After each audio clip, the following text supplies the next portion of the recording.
Nós vamos meditar por alguns instantes na santa palavra do Senhor nosso Deus.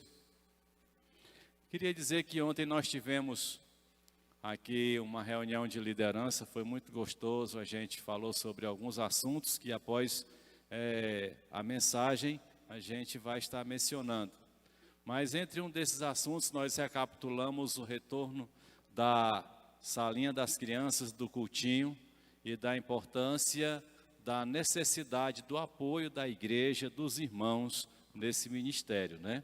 Assim também como a gente já quer falar a respeito das cantinas que estão voltando, é muito importante o apoio, estar ali ajudando nas cantinas, porque isso traz algum recurso que é utilizado na própria igreja, certo? E é um momento também que a gente tem de confraternização, de poder se conhecer, né? Então, que a gente possa estar apoiando estes ministérios, amém? Antes de falar sobre a meditação de hoje, nós lemos o texto no início do culto, lá em Mateus, capítulo 28, a partir do verso 16, e tem um títulozinho lá na Bíblia. Esses títulos eles não têm nos originais, né? É apenas para a gente ter uma referência melhor. E ali o títulozinho que tem é a Grande Comissão. Mas antes de falar, eu gostaria de trazer para os irmãos aqui alguns cuidados que nós precisamos ter na leitura da palavra de Deus, certo? E existem alguns erros que nós cometemos ao ler a Bíblia. Um desses grandes erros que nós cometemos é quando nós abrimos a Bíblia aleatoriamente. Aquela é uma cultura que muita gente tem de abrir um determinado texto e ler. Então, isso não é uma leitura correta, é uma leitura errada. E às vezes ainda colocamos esta leitura como se ela fosse uma mensagem específica de Deus para aquele momento. Nós temos o Espírito Santo e Ele fala conosco, certo? Então esta é uma prática tipo aquela do papagaiozinho que a gente encontrava nos parques, eu não sei se ainda tem, e tinha um bocado de promessazinha, um bocado de coisinha, aí o papagaio, você dava uma moeda, o papagaio lá tirava uma, você lia a sua sorte. E isso é errado. A Bíblia não é para ser lido de uma forma aleatória. Um outro erro que nós temos ao ler a Bíblia, meus queridos, é ler sem ler os contextos. Por isso existem muitas doutrinas, muitas heresias, muitas falsas doutrinas. Porque nós lemos apenas textos isolados e montamos alguns conhecimentos. Então, esta leitura de pegar textos, pescar textos e juntar, me parece que a Bíblia tem mais de 11 mil versículos. Eu sei que são 1189 capítulos, mas eu acredito que dá mais de 11 mil versículos. Se você começar a pegar um versículo daqui, outro ali, você vai construir mensagens e mais mensagens da natureza que você quiser. Então, um grande erro também, além do outro de abrir aleatoriamente a Bíblia, é quando você pega ali e lê apenas textos isolados, você vai lendo, né? E você acaba não sabendo o sentido real. O terceiro erro, desses 4 erros que nós temos aí com a leitura da Bíblia, é exatamente, o terceiro é ler em qualquer lugar. Não é porque a Bíblia é um livro santo, não é por isso não, né? Não é por causa de que se você ler em qualquer lugar você pode estar pecando, não é nesse sentido. Quando você pega a Bíblia, ela não é santa.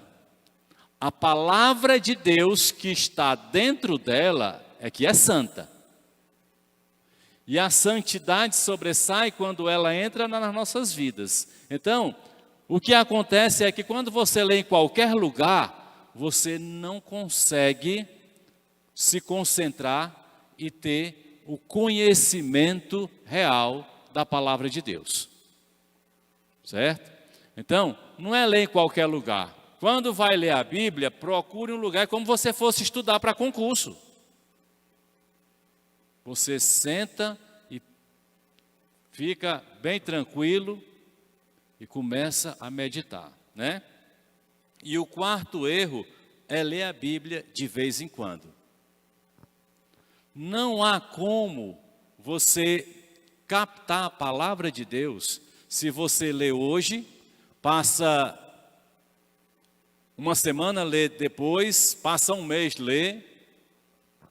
Nós precisamos entender que ler a Bíblia de vez em quando não trará para nós a informação, a mensagem de Deus devida. Então, leia a Bíblia constantemente. Leia a Bíblia em sequência. Leia a Bíblia, você pode até utilizar um roteiro que um teólogo, um professor de escola passou para você. Mas conheça a palavra de Deus como um todo. Amém?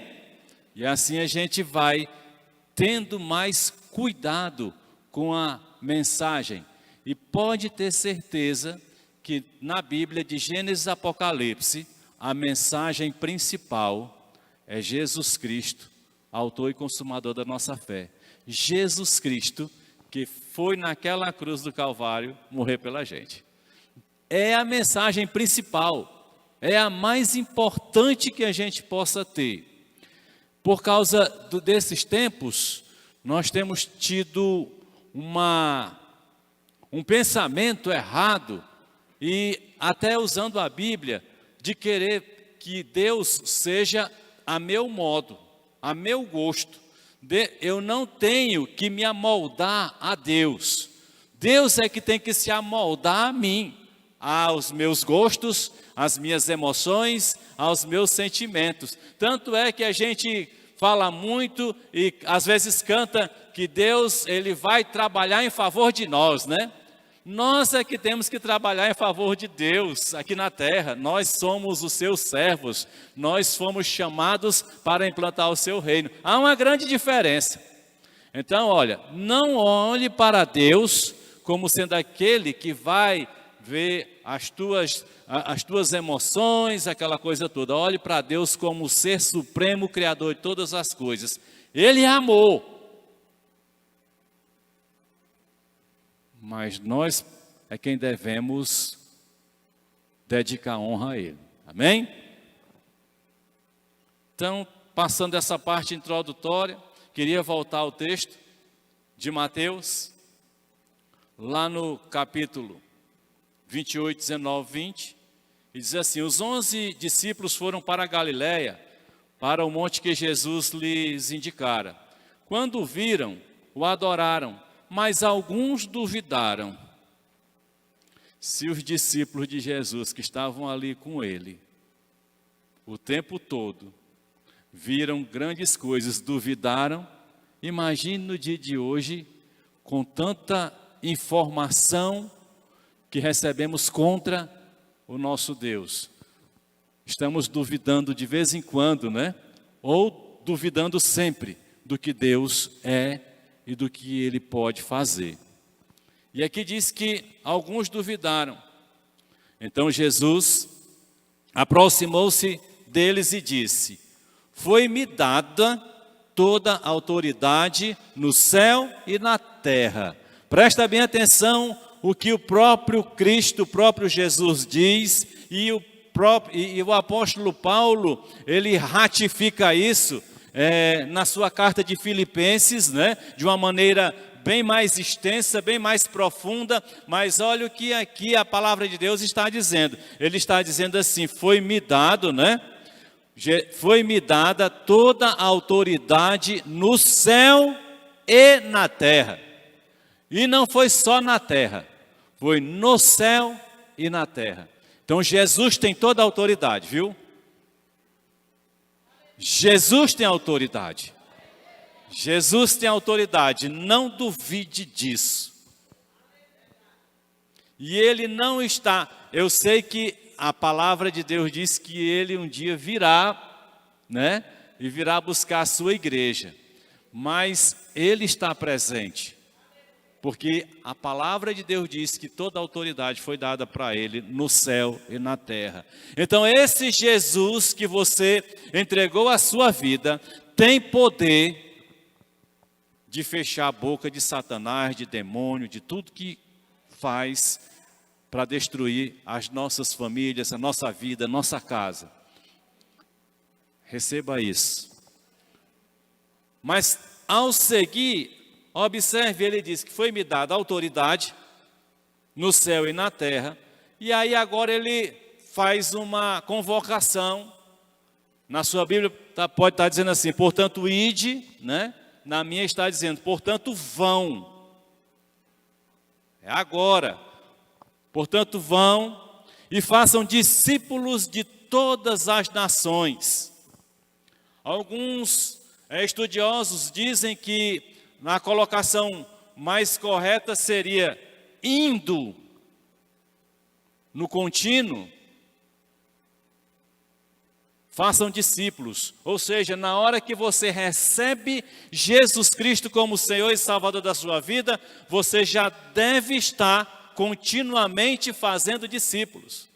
Mas aqui na minha tradução diz, portanto, vão e façam discípulos de todas as nações, batizando-os em nome do Pai, do Filho e do Espírito Santo, da Trindade, da Triunidade.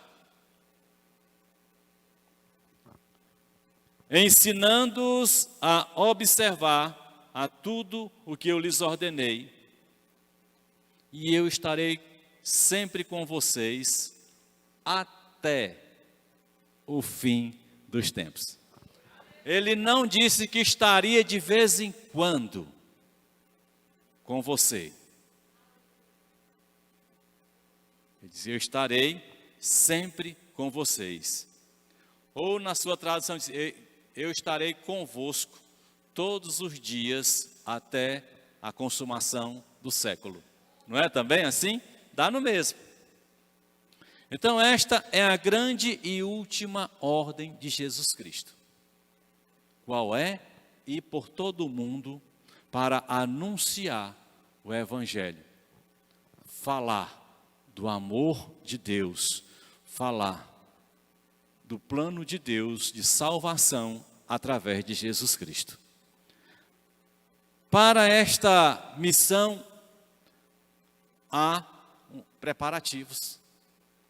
Quando você abre a sua Bíblia em Atos, capítulo 1, versículo 8, você não vai de qualquer jeito, você não precisa fazer um curso de 90 dias de treinamento, assim para você falar todos os textos de forma automatizada, mas há uma preparação necessária que nós devemos e precisamos obedecer.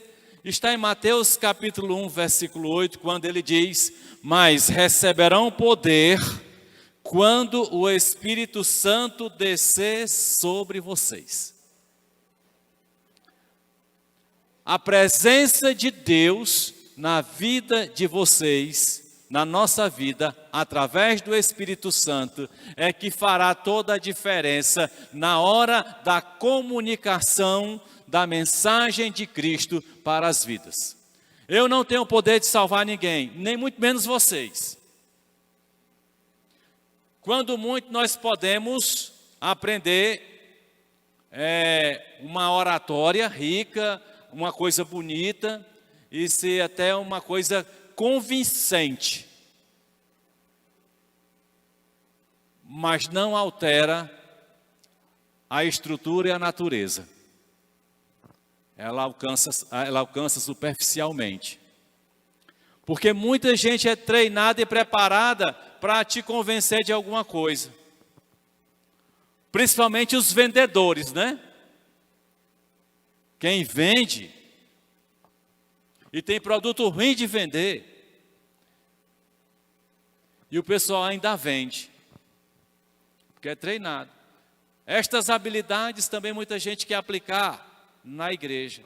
Mas o preparativo inicial para que a gente a gente faça essa missão, execute essa missão da palavra de Deus mas receberão poder quando o Espírito Santo descer sobre vocês, e serão minhas testemunhas em Jerusalém e em toda a Judéia e Samaria e até os confins da terra. E quando está falando isso aqui, a palavra de Deus, Jesus Cristo falando, ele está dizendo por quê? Porque o Espírito Santo ainda não havia descido. Chegou um momento lá no capítulo 2, que houve a descida do Espírito Santo no dia do Pentecoste, né?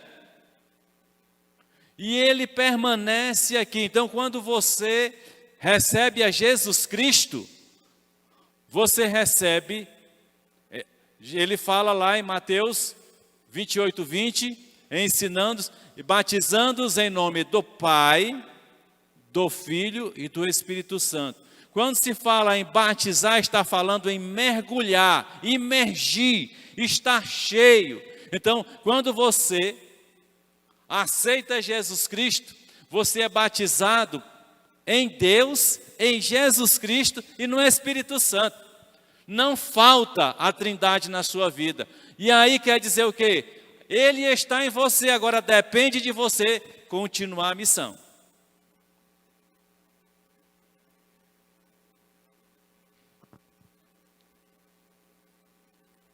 Atos 1,14 diz assim: todos eles se reuniam sempre em oração, com as mulheres, inclusive Maria, a mãe de Jesus, e com os irmãos de Jesus. Aqui aparece já bem mais assim, presente, os irmãos humanos de Jesus Cristo.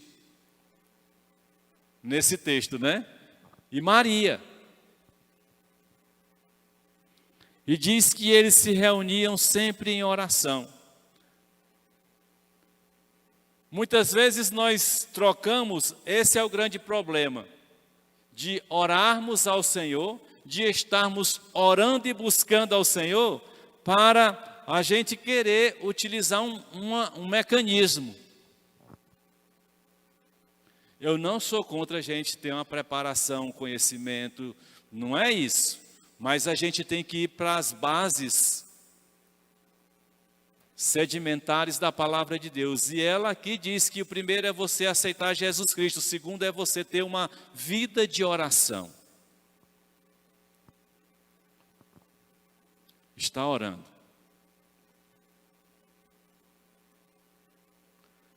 É importante que a gente tenha esta vida. Sabe o que é que acontece? Depois que a gente aceita Jesus Cristo e não damos frutos, nossa vida fica um atraso espiritualmente, uma tristeza.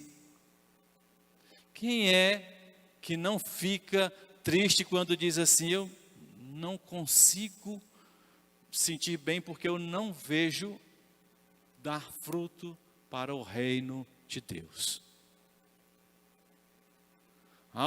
Aos que gostam de futebol aqui, eu não tenho esse sentimento, não sou contra não. Mas quem é que gosta de time que só empata? Ou só perde? Quando nós estamos... A irmã está na carne, negócio de ferrinho aqui, não, cuidado, hein? Cuidado com esse mistério. Quando nós vivemos uma vida em que não conseguimos ser instrumentos nas mãos de Deus para a transformação de outras vidas, nós nos sentimos maus, vazios.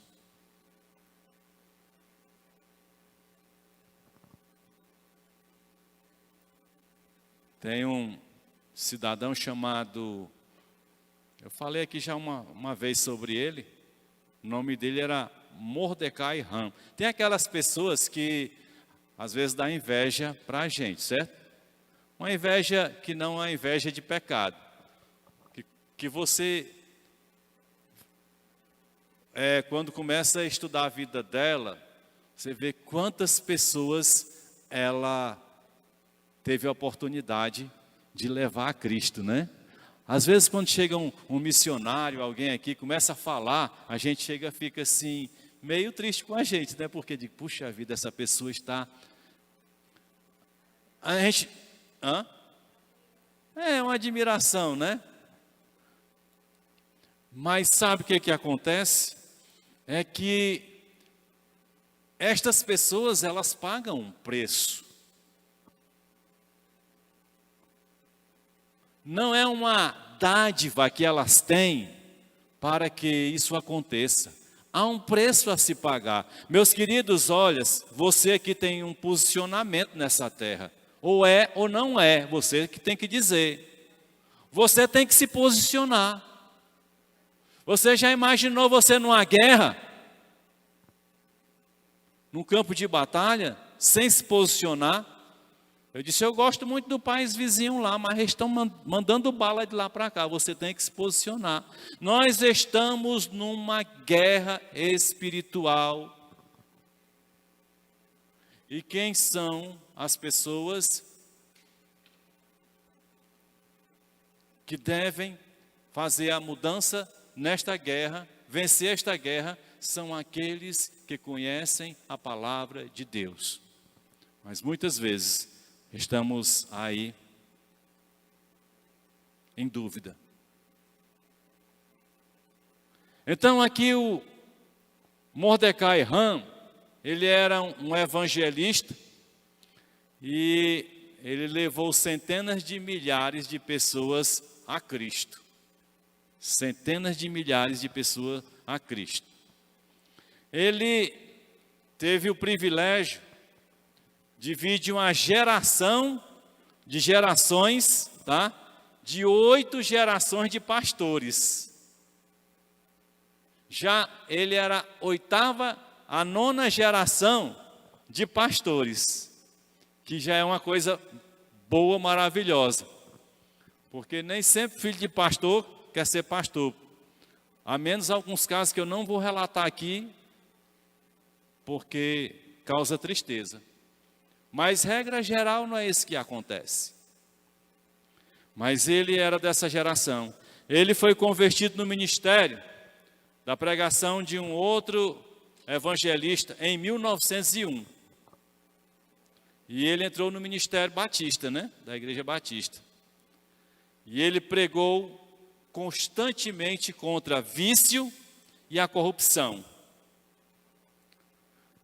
E os donos de bares tinham ódio dele. Naquele tempo não tinha o LSD, não tinha cocaína, a heroína, não tinha essas coisas que lamentavelmente hoje estão avançando aí e destruindo os adolescentes e os jovens e até adultos, né? Mas por ele pregar muito contra o vício, os donos de salões e bares odiavam aquele cidadão e perseguiam. Mas teve um dia que ele pregou e ele era acostumado em todas as suas mensagens ver muitas pessoas aceitando Jesus Cristo. Mas naquele dia ele pregou e só uma pessoa aceitou Jesus Cristo. Ele ficou arrasado, olha só. Estava tão acostumado a ver tantas pessoas chegarem a Jesus Cristo pela sua instrumentalidade, mas naquele dia apenas um chegou. E muitas vezes a gente fica com esta questão de quantidade, de alcance rápido. Meus queridos, o tempo e a quantidade é do Senhor nosso Deus. Nós temos que estar disponíveis ao Espírito Santo para fazer como ele fez com Filipe. Achega-te a este carro. Mas naquele dia um só se converteu. E diz aí as histórias que ele ainda falou assim: só este magricelo se converteu. E este magricelo era um varapau grande, né? Um jovem grande, chamado Billy Graham, que se tornou um dos grandes evangelistas da era moderna. Billy Graham. E ele ainda ficou chateado. Não? Ah, quem dera se a gente pregasse pelo menos para um Billy Graham na nossa vida, né? Mas é o Espírito Santo. Nós precisamos estar disponíveis para o Espírito de Deus. Eu sei que nem todos têm a habilidade de evangelizar, mas podemos orar, nós podemos contribuir, nós podemos fazer tantas coisas. Mas quando nós nos colocamos disponíveis diante do Senhor, Ele há de fazer a sua vontade em nós e através de nós. Para vocês terem uma ideia, lá na Inglaterra, dia de frio, nevando, as estradas ficam cheias, não passa carro, o pastor não consegue chegar à igreja. Então, o presbítero chamado John Ingley, ele conseguiu chegar com muita dificuldade à igreja, lá no templo, abriu o templo, mas ele não tinha a habilidade de pregar. Mas não tinha outro. Quando não tem outro, é você mesmo. E deixa eu dizer uma coisa. Às vezes a gente está preocupado, nós estamos preocupados em pregar um sermão que faça a igreja vibrar, que os irmãos dê glória a Deus, ou isso, aquilo, outro, ou que as pessoas sintam assim. E não é disso que Deus está precisando. Eu me lembro que numa igreja aqui em Fortaleza, uma pessoa foi convidada para pregar, e ela preparou a mensagem, repassou. O pastor faltou naquele dia, e ele foi pregar. E ele leu João 3,16, porque Deus amou o mundo, de maneira, né? Aí depois ele deu um branco, ele leu de novo. E travou, não conseguiu falar. Aí ele sai daquele templo, vai para o gabinete do pastor e começa a chorar. No gabinete. Quando ele está ali, a pessoa bate na porta e entra. E a pessoa chega para ele e diz assim: eu entendi a mensagem e eu me entrego ao Senhor Jesus Cristo. Às vezes nós pensamos que é a nossa armação, é o nosso preparo, é a nossa eloquência, é o nosso conhecimento, somos nós. Mas não é isso que acontece. A palavra de Deus diz todo o tempo que a gente tem que se esvaziar, que temos que nos esvaziarmos de nós mesmos. Que Ele cresça, que eu diminua, né? E Ele capacita. E não é da forma que a gente quer, mas é da forma dele. Então, lá nesse distrito de Rochester, na Inglaterra, o presbítero conseguiu entrar na igreja, abriu ali, e ele, de uma maneira bem singela, fez a oração, e a mensagem dele foi só o texto de Isaías 45, 22. Voltem-se para mim e sejam salvos todos vocês, confins da terra, pois eu sou Deus e não há nenhum outro. Foi só a mensagem dele, viu? foi só esta.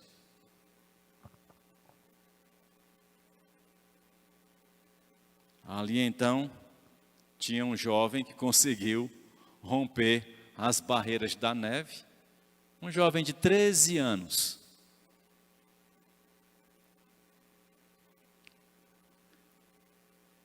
Ele se converteu naquele culto, naquele dia. E esse jovem, o nome dele é Charles Haddon Spurgeon, um dos maiores pregadores do século XIX. Até hoje se menciona sobre ele, né? Charles Spurgeon, nos seminários aí e tudo. Mas uma mensagem simples. Quem muda a natureza da pessoa é o poder de Deus. Não é a minha palavra nem a sua. É o poder de Deus. E a gente precisa aprender isso. E a Bíblia nos ensina isso. Ela diz assim lá em Romanos 1,17: porque no Evangelho é revelada a justiça de Deus, uma justiça que do princípio ao fim é pela fé, como está escrito, o justo viverá pela fé. Tudo que nós temos que fazer é pela fé. A gente não tem que fazer algo pela fé quando está impossível de ser resolvido, não. É todas as nossas atitudes. Tem que ser pela fé.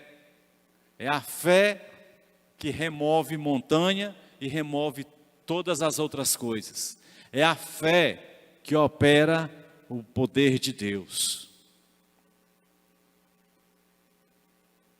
João 11, 25, 26. Disse-lhe Jesus: eu sou a ressurreição e a vida. Aquele que crê em mim, ainda que morra, viverá. O que é que a gente não entendeu aí, para muitas vezes a gente ter uma vida tão distante de Deus, ainda que na igreja, ainda que vindo aos cultos, ainda que fazendo algo, mas o que é que a gente está deixando de entender nas palavras do nosso Senhor e Salvador, de Jesus Cristo? Para que a nossa natureza seja totalmente transformada. Quando ele diz: eu sou a ressurreição e a vida. Aquele que crê em mim, ainda que morra, viverá. Todos nós podemos morrer, mas continuaremos vivos.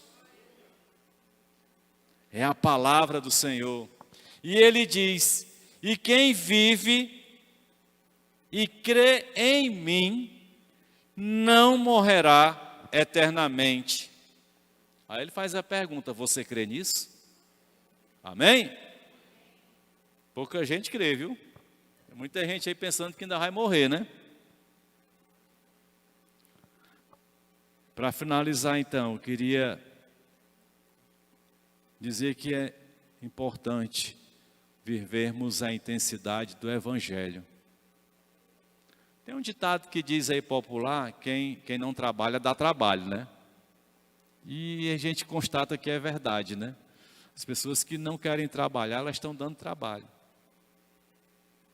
Quando a gente não está produzindo no reino do Senhor, frutificando, nós estamos dando trabalho, né? Mas nós precisamos viver com intensidade o Evangelho do Senhor Jesus. Em Marcos 16, ele diz assim: e disse-lhes: vão pelo mundo todo e preguem o Evangelho a todas as pessoas. Ou então ele pode estar dizendo aí, pregue o Evangelho a toda criatura, né? A gente tem que tomar cuidado porque é pessoas mesmo, porque daqui a pouco, do jeito que o negócio de pet está por aí, está o pessoal pregando para os cãozinhos, viu? querendo que os pastores batizem os cãozinhos já, né? O Diego é que está com esse negócio aí de pet, né? Da frente, Leandro, né? Leandro está levando para banhar, daqui um dia está levando para batizar. Mas preguem o evangelho a todas as pessoas. Quem crê e for batizado, será salvo. Mas quem não crê, será condenado. Não é responsabilidade de nossa a posição, a decisão de quem quer que seja. Mas é a responsabilidade nossa ir.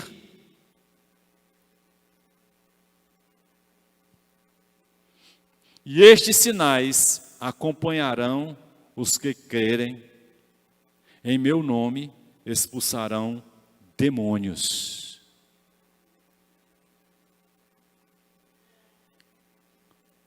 Eu acho impressionante quando as pessoas elas só acham que o pastor é que tem a capacidade de mandar o demônio embora, né? Todos nós temos, viu? Todos nós temos. Tem pessoas que gostam de se acomodar, né? Vou transferir para o pastor fazer esse trabalho, que é cansativo, né? Então, eu vou passar para o pastor. Estes sinais acompanharão os que crerem. Em meu nome expulsarão demônios. Falarão novas línguas. Qual é a linguagem daquele que teve encontro com Jesus Cristo? Você já viu que é diferente? Os palavrões foram embora. Aqui e acolá eu vejo uma ovelhinha falando um palavrão que me dói o ouvido. Eu tenho uma dificuldade de passar a lenha, devia passar, né? Porque nós não nascemos para estar falando palavras torpes.